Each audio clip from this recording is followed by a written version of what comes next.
أعوذ بالله من الشيطان الرجيم بسم الله الرحمن الرحيم إذا جاء نصر الله والفتح ورأيت الناس يدخلون في دين الله أفواجا فسبح بحمد ربك واستغفره إنه كان توابا.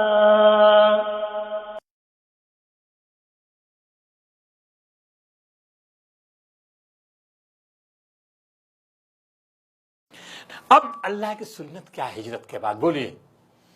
جب کوئی نبی قوم کو چھوڑ دیتا ہے، ہجرت کر جاتا ہے، تو پھر کیا ہوتا ہے؟ عذاب آتا ہے. عذاب آتا ہے تو پھر عذاب آئے گا. کیا ہوا؟ ہجرت کے بعد اللہ کی نصرت آتی ہے، اللہ کی مدد آتی ہے. اللہ کی نصرت، اللہ کی مدد کا نام کا اذا جاء نصر. ہجرت ہو گئی، ہجرت کے بعد اللہ کی مدد آ رہی، اذا جاء نصر اللہ. اور آپ نے دیکھا کہ ہجرت کے بعد فتوحات کا سلسلہ شروع ہوا. مدد کیسی آتی ہے؟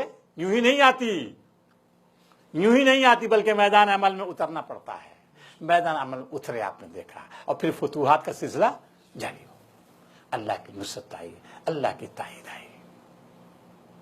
ایک چیز اور سمجھیے، انبیاء کی پوری تاریخ بتاتی ہے کہ جو بھی پیغمبر ہجرت کرتا ہے، اس کی ہجرت کرنے کے بعد اللہ کا عذاب آ گیا ہے. چاہے قوم نوح ہو، قوم عاد ہو، قوم ثمود، قوم ابراہیم. حضرت ابراہیم کی قوم کا وہی حال تھا. ہجرت کے بعد قوم پر عذاب آتا ہے. لیکن نبی صلی اللہ علیہ وسلم کی قوم کے سلسلے میں اللہ کی سنت بدلی ہوئی. سمجھ لیجیے، یہ بدلی ہوئی ہے تھوڑی سی. سمجھ گئے کہ نہیں؟ نبی صلی اللہ علیہ وسلم نے ہجرت کی، قوم پر عذاب آ گیا کیا؟ نہیں آیا. سنت بدل گئی تھوڑی. کیا بدلی؟ شجاع الدین صاحب، بدلی سنت تھوڑی سی. کیا بدلی؟ نصرت کیسے آئی؟ سردار جو ہے وہ جو مخالفت کرتے تھے، وہ لوگ جو جنگ بدر میں مکے کے سارے لوگ نہیں کرتے تھے مخالفت. یہ بات ہوئی. گویا کہ قریش کی قیادت، پورا عرب نہیں، پورا عرب مخالف نہیں تھا. پورا عرب جو ہے نا وہ مخالف نہیں تھا، بلکہ چونکہ قریش کی قیادت قائم تھی سب پر، جی اس وجہ سے وہ ان کی دھاک تھی. اور پورا عرب جو ہے ان کی فطرت صالح تھی، پاکیزہ تھی. سب سے زیادہ مخالفت کس نے کی؟ قریش نے کی ہے. ٹھیک ہے، تو قریش کے سلسلے میں اللہ نے یہ فیصلہ کیا، جب پورے عرب کے لوگ خیر خواہ تھے، جی اچھے لوگ تھے، خیر پسند تھے، فتنہ جو نہیں تھے. پورے عرب کے لوگ فتنہ جو نہیں تھے. فتنہ سب سے بڑا فتنہ یہ قریش کے لوگ برپا کر رہے تھے، اور قریش کی قیادت تھی. لہذا اللہ تعالیٰ کی سنت یہ رہی کہ قریش کی قیادت کا خاتمہ کیا جائے. قریش کا خاتمہ کیسے ہوگا اس کی قیادت کا؟ اللہ تعالیٰ نے وہی جنگی سلسلہ شروع ہوا، اور مسلمانوں کو حکم دے دیا، تلوار دے دی، اب تم جنگ کرو، اور جو آئے ان کا خاتمہ کرو. اے فقاتلوا ائمۃ الکفر، ائمہ کفر کے سرغنہ کا سر قلم کرو. اس وجہ سے آپ دیکھتے ہیں جنگوں میں سب سے پہلے جنگ کیا ہوئی؟ غزوہ. اس میں دیکھا آپ نے، کاٹ کر رکھ دیا. اور قریش کی جو قیادت تھی وہ ڈھیر ہو گئی. غزوہ بدر میں عتبہ مارا گیا، ابو جہل مارا گیا، شیبہ مارا گیا، جی سب بڑے بڑے نامور تھے، بڑے بڑے نامور، یہ مار دیے گئے. تو یہ رہا قریش کی جب قیادت ہے، تو پھر اللہ تعالیٰ کی مدد آ گئی. اذا جاء نصر اللہ والفتح ورأیت الناس يدخلون فی دین اللہ. فتح مکہ ہوتے ہوتے آپ نے دیکھ لیا کہ لوگ سارے عربستان کے، چونکہ وہ رکاوٹ نہیں ڈال رہے تھے. رکاوٹ سب سے بڑی یہ قریش کی قیادت تھی. جب قریش کی قیادت سامنے سے ہٹ گئی تو کیا ہوا؟ جوک در جوک اسلام میں لوگ داخل ہونے لگے. یہ جب سورہ نازل ہوئی، آپ دیکھیے، پوچھا گیا بھائی کہ اس کا مفہوم کیا؟ عمر فاروق نے پوچھا. مفہوم صاحب حضرت عبداللہ ابن عباس رضی اللہ تعالیٰ نے فرمایا.